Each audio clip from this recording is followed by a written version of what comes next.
That's smelling good. Got a nice big old soup there. Sort of a stew, actually, I guess. Because look.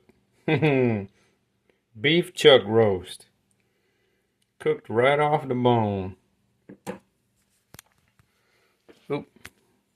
Push a little further back down in there. Still slow cooking. Then took out some smaller pieces that are well cooked. Got sliced potato, sliced carrot, got sweet peas, and field peas, or some brands call them black eye peas.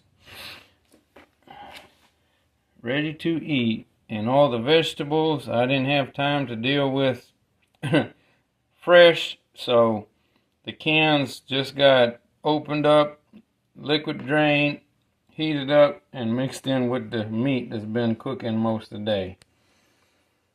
It's not hard, folks. Got some good assortment of seasonings in there, like in my other meals. And ready to eat, and then make lunch for tomorrow and clean things up. Thanks for tuning in. CRR News and Clues. There's some clues for some good food. Keep you well. Lots of herbs in there.